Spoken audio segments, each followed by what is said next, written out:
قل آپ فرمائیے، آپ ان سے یہ بھی فرمائیے، جاء الحق، حق آ چکا، حق آ چکا، قل جاء الحق، حق آ چکا، وما یبدئ الباطل، اور باطل میں نہ تو پہلے کچھ پیدا کرنے کی صلاحیت تھی، وما یعید، اور نہ ہی دوبارہ کچھ کرنے کی صلاحیت ہوگی، وما یبدئ الباطل وما یعید، باطل نہ ابتداءً کچھ کر سکتا ہے نہ دوبارہ کچھ کر سکتا ہے۔ اصل میں باطل کس چیز کا نام ہے؟ باطل حقیقت نہیں ہے، باطل ہے حق کے نہ ہونے کا، حق نہیں ہے تو باطل ہے۔ اس لیے قرآن کریم نے نا مختلف جگہوں پر بڑی عجیب مثالیں دی ہیں کہ روشنی اور اندھیرا، ولا الظلمات ولا الحرور، اور ولا النور ولا الظلمات، اندھیرا کس چیز کا نام ہے؟ روشنی کے نہ ہونے کا۔ روشنی آئی، اندھیرا ختم۔ آپ یہ بلب بند کر دیں سارے تو تاریکی چھا جائے گی۔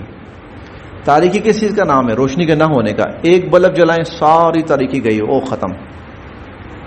از خود باطل کے اندر کچھ بھی چھانے کی، ڈیلیور کرنے کی، کوئی اپنا آپ منوانے کی کوئی صلاحیت نہیں ہوتی، کوئی صلاحیت نہیں ہوتی۔ باطل کس چیز کا نام ہے؟ حق کے نہ ہونے کا۔ حق نہیں ہے تو پھر باطل ہی باطل ہے، پھر باطل ہی باطل ہے۔ ہاں جب حق آ جاتا ہے، تھوڑا سا بھی ہو، خالص ہو، تھوڑا سا ہو، خالص ہو، تو پھر باطل کو مٹتے دیر نہیں لگتی۔ یہ باتیں سمجھنے والی ہیں۔ باطل کچھ بھی نہیں ہے، باطل حق کے نہ ہونے کا نام ہے، باطل حق کے نہ ہونے کا نام ہے۔ تو قل جاء الحق، حق آ چکا۔ حضور علیہ الصلوۃ والسلام تشریف لائے، چند لوگ، چند سو لوگ، چند سو لوگ، پھر چند ہزار ہو گئے، بس چند ہزار ہو گئے، اور صورت حال یہ تھی کہ تقریباً پوری دنیا کو فتح کرنے کی پوزیشن میں آ گئے تھے، پوری دنیا کو ختم کرنے، پوری دنیا سے کفر ختم کرنے کی پوزیشن میں آ گئے تھے۔ دیکھیں حضور علیہ الصلوۃ والسلام جب پہلا معرکہ کفار کے ساتھ لڑنے گئے تو 313، اور وہ 313 بھی سارے یہ نہیں تھے لڑنے والے تھے، نہیں، 313 لڑنے والے نہیں تھے۔ قرآن کریم نے کہا کہ اللہ نے تمہیں فتح یاب کیا وَأَنْتُمْ أَذِلَّةٌ۔ اذلہ کیا ہے؟ ایک لفظ میں مسلمانوں کی جو اس وقت عسکری پوزیشن تھی، قرآن کریم نے ایک لفظ اذلہ کے اندر اس کا پورا نقشہ کھینچا ہے۔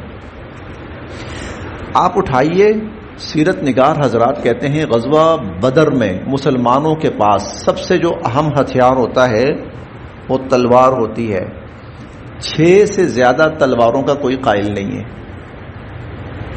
6 سے زیادہ تلواروں کا کوئی قائل نہیں، 6 تلواریں تھیں۔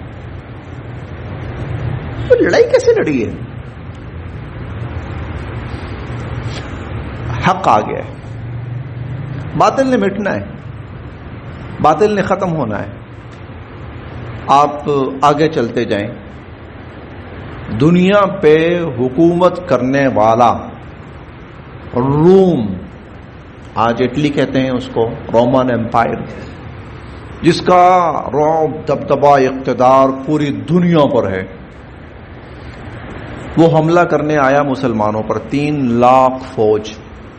یہ غزوہ تبوک 10ویں پارے میں ہم پڑھ کے آئے۔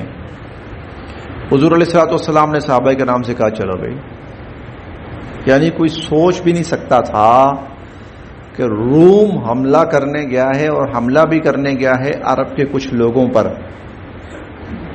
تو سوچ بھی نہیں سکتے تھے کہ یہ لوگ مقابلے میں کھڑے بھی ہو سکیں۔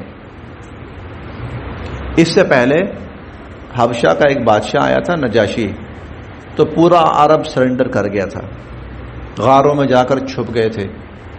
جی حضور علیہ الصلوۃ والسلام کی پیدائش سے 50 دن پہلے وہ ہاتھیوں والا واقعہ، اصحاب الفیل.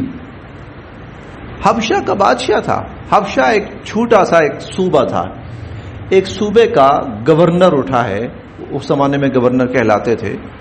تو ایک گورنر اٹھا ہے, کسی زمانے میں پھر راجہ بھی کہلاتے تھے اور نواب بھی کہلاتے تھے, اور وہ اٹھا ہے, کچھ اپنے اس نے ہاتھی لیے ہیں اور حملہ کرنے آیا ہے. تو جتنا عرب تھا سارا سرنڈر کر گیا. نہیں جی نہیں, ہماری ہمت ہی نہیں, ہم کر ہی نہیں سکتے, ہم ان کا مقابلہ ہی نہیں کر سکتے. حبشہ وہ بھی قریب قریب عرب کا پڑوسی ہی تھا, ایسے ہی لوگ, کوئی بہت بڑی فوج نہیں. اور پھر کچھ عرصے کے بعد دنیا نے یہ نقشہ دیکھا کہ روم آدھی سے زائد دنیا پہ جس کا اقتدار ہے, اور وہ 3 لاکھ فوج لے کر حملہ کرنے مسلمانوں پر آ رہا ہے. اور حضور علیہ الصلوۃ والسلام نے فرمایا نکلو. صحابہ کرام کو نکلے, 30,000 کا لشکر گیا. اس قدر اللہ نے ان پر رعب ڈالا, اس قدر خوفزدہ ہوا کہ مسلمانوں کا مقابلہ کرنے کی ہمت ہی نہیں ہوئی, راستے سے ہی بھاگ گیا. غزوہ تبوک میں لڑائی نہیں ہوئی, دشمن راستے سے بھاگ گیا ہے. قل جاء الحق وما یبدئ الباطل وما یعید. آپ فرمائیں حق آ چکا ہے. باطل کے اندر نہ تو پہلے دم مارنے کی ضرورت ہے اور نہ پھر کبھی اس کے اندر دم مارنے کی ضرورت ہوگی جب حق آ جائے گا.